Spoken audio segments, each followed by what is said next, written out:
Greetings, family. It's Empress D.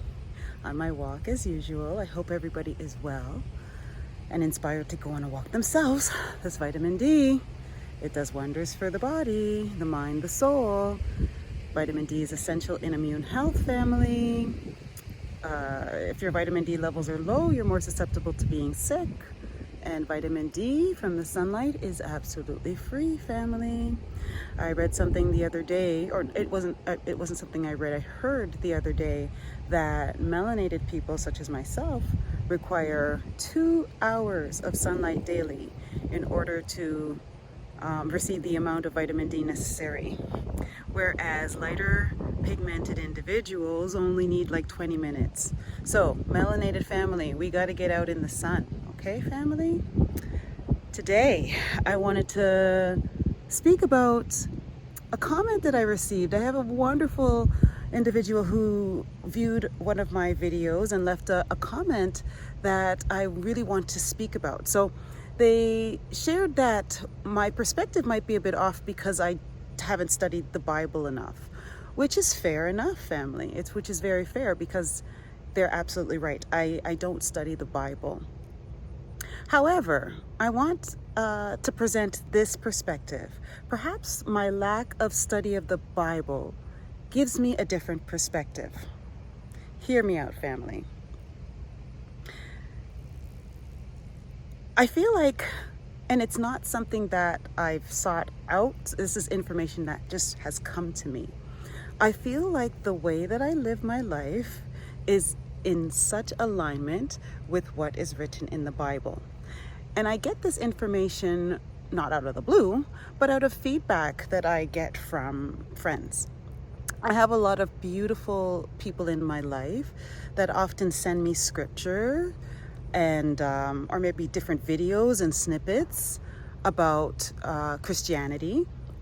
And the Bible verses are obviously from the Bible, right? And when I read these verses and when I hear these stories about the Bible and Christianity and Christians, it is so in alignment with how I'm living my life. And it is done, and I live my life not based off of what I read in the Bible, but intuitively what I feel our Creator would like to see. I often coin this term. I live my life for an audience of one, and that is our Creator. Because I recognize that the Creator sees all. You cannot connive and steal and trick and manipulate without the Creator being aware, right? And a lot of people live their lives that way. They think, oh, nobody noticed or nobody saw, and that they've gotten away with things. But I firmly believe, or I firmly know, that there is a running record of everything that happens on this planet. And some refer to it as the Akashic record. But I simply see it as the Creator keeping tally of all. And so when I say that I don't read the Bible, but I feel like I live by the principles of it, again, I have this substantiated by the feedback that I get from friends and people that I know that share Bible verses and Bible stories and a lot of testimonies from Christians with me. And so, although they're right that I don't study the Bible, I feel like I live by the Bible just intuitively. And I feel that, and I don't mean to be judgmental with this, and I hope that people don't take offense by this statement, but I know of clergy and of people that religiously study the Bible that may not intrinsically or intuitively live by it the way that I do, if that makes sense. I've told this story before that I have an elderly friend that's back where I used to stay in Toronto who, oh gosh, I got the deodorant stuff under my arms. Don't look there, family. That I used to take to church. Now, I'm not a church goer, but I used to take her to church because that's what she wanted to do. And this woman, and this is why I get along with her so well. She's in her 80s, okay? She's many years older than me, and I get along with her fabulously. And it's because of her relationship with the Creator. Her and I are similar in that way, is that we have a very close relationship with God. And so I would take her to church, and I could see that some of the elders that were part of the board of the church, the leadership of the church, I could just see that they're not living what they're portraying to be living. And it made me sad thinking that the congregation is following people that may not be living what they are pretending to be living, if that makes sense. So that's the thing, family. If we entrust our relationship with God or our spirituality to something outside of ourselves, like a church or a pastor or some leader, to me, it opens that relationship up to be tainted. I don't know that we require a church or even the Bible or a pastor to have a loving and sound and beautiful relationship with our Creator. At least that's my perspective, family.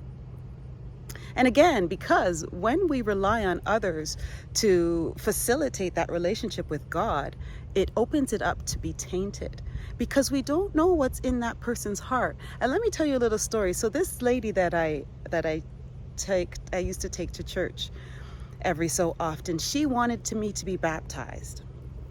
And I actually had no problem with being baptized.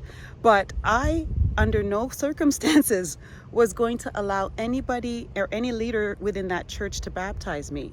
The only condition that I would be baptized under is if this lady that I knew and trusted, and I could see her relationship with the Creator, that if she was going to be the one to baptize me, that's how I was going to accept to be baptized. But of course, the church wouldn't facilitate that, so it never happened, family. Now, the fact that I don't study the Bible, again, it lets me have a bird's eye view of the religion of Christianity.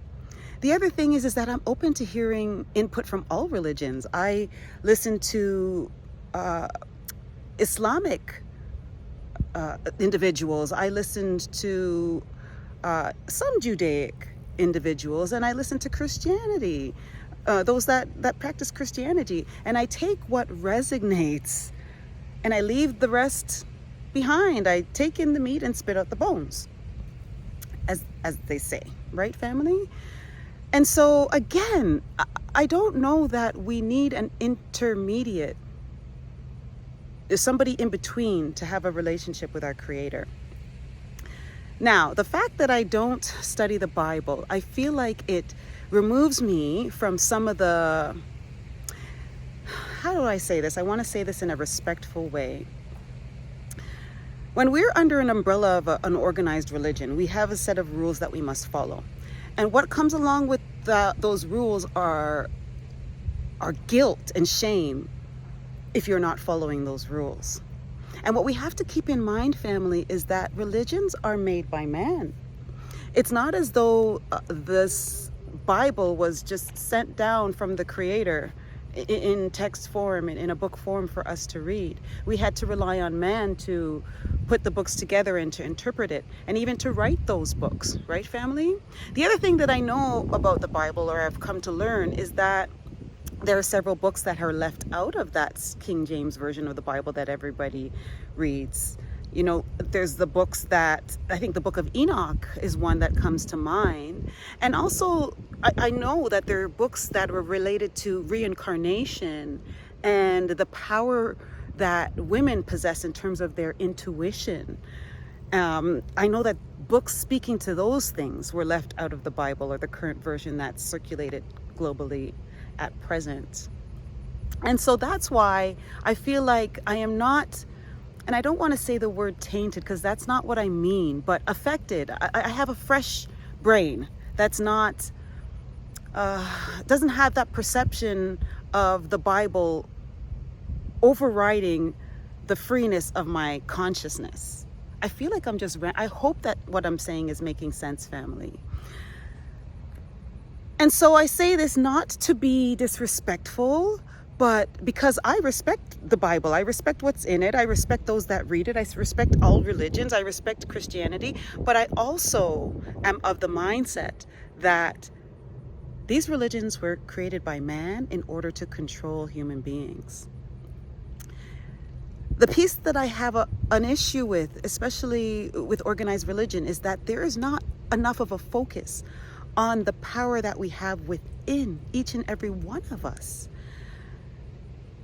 The Bible speaks that Jesus was the one Son of Man, the one Son of God, right? That God sacrificed his only Son for our sins. But the contradiction that I see with that is that I thought that we are all sons and daughters of God. So how is Jesus his only son?